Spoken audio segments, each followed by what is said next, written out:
Hey guys, I'm Dimension Jump and today I'll be doing my top 5 favourite features in video games. Now for this list I'll be going over some of the features that you can find in video games that I find quite interesting and quite unique to that specific game or game series. And I'm just going over some of my favourites. So for number 5 is the seasons changing in Animal Crossing.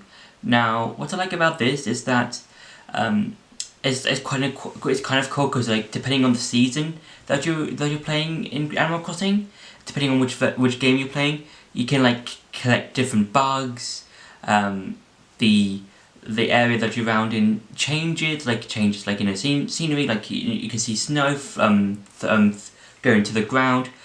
Trees might lose all of their leaves. The leaves and the grass might turn sort of like goldeny brown type colour, like in autumn time, and I think that's a nice sort of feature for the Animal Crossing series because like it kind of mirrors their own kind of like how the seasons change throughout the year, and I think it's a nice autumn feature. And I said before, different bugs can be found in different years. So let's say you might find an ant in summer, but then you might find, let's say, I don't know, a wasp in autumn or something like that. But something like that. I think that's really something really cool and interesting. And I think it's a really cool, interesting thing for Animal Crossing.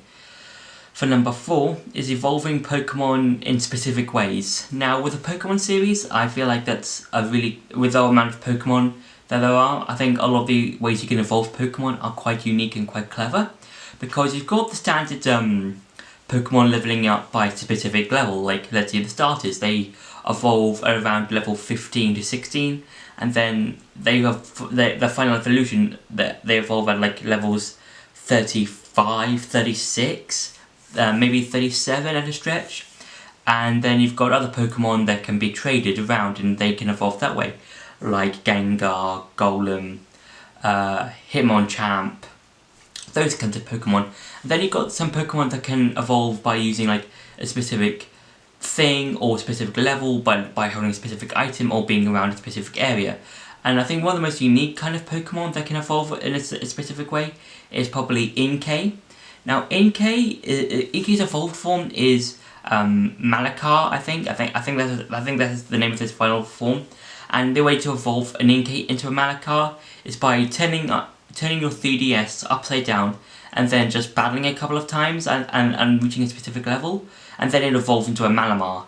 And I think it's a Malamar, and yeah, I think it's a really cool and unique way of evolving Pokemon, and I hope there's like more unique and cool ones in future games.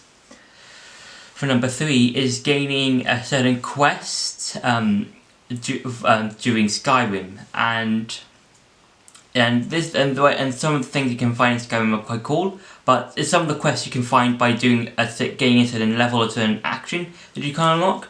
So if you're doing, let's say, the Dawnguard quest, you might not be able to get that quest until about level 10, maybe level 15, and then you might get other quests that you might be able to do, but you might want to reach a specific level before you do those ones.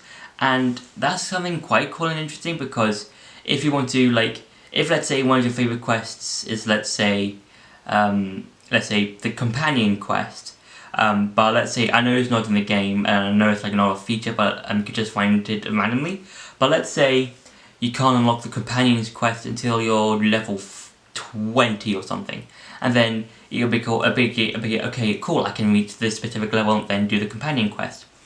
And yeah, I think that's something really cool, and something like, could be featured in like the new Elder Scrolls game that's going to be released whenever. I think it's Hammerfell, I think, for the next Elder Scrolls game, so it would be quite something cool to see in there.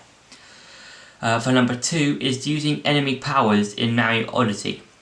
Now what I like about this is that within Mario Odyssey you can use Cappy, who's basically Mario's companion throughout the whole of the game, and with Cappy's help, you can basically possess different enemies like Goombas, Koopa Troopers, Bullet Bills, and even Bowser himself. And I do like how in the kingdoms that you go to, you can use all of the specific enemy powers you can use to your advantage to get certain moons or get at certain areas. And I think one of my favourite ones has to be the Fire Bros, because I think they can be used in certain areas like the Wooded Kingdom and the Luncheon Kingdom.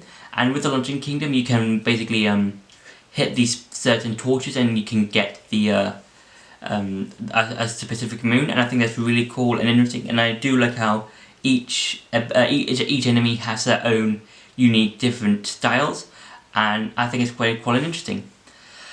And for number 1 is Termina resetting itself in Majora's Mask. Now, in my Majora's Mask review, I think I said that I'm not a big fan of the whole time loopy kind of thing in that game specifically.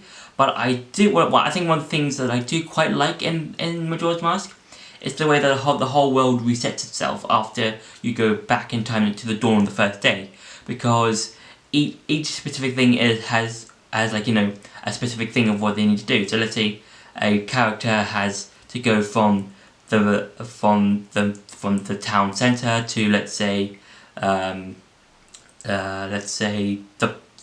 laundry area, and then let's say another character has to go from a specific post box to where the mayor is or something like that, and then you can interact with those specific people.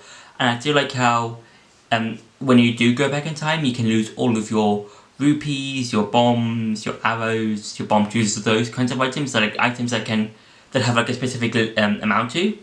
And I do also like how you can refight bosses that you've already fought in previous dungeons. I think that's really cool and interesting, because you can just use like a bunch of the masks that you've already used throughout the game. And I do like how when you get the final mask, the Fierce Deities mask, you can basically just go back to, let's say, the first or second dungeons, and you can just use the Fierce Deities mask to just basically just whack your sword against the enemies and just defeat them within like a few minutes or so. And I think that's really cool and interesting, and I do like that kind of concept within Majora's Mask. So yeah. So that's been my top 5 favourite unique features in video games. I hope you enjoyed this video. Don't forget to like, share and subscribe, and I'll see you in the next video.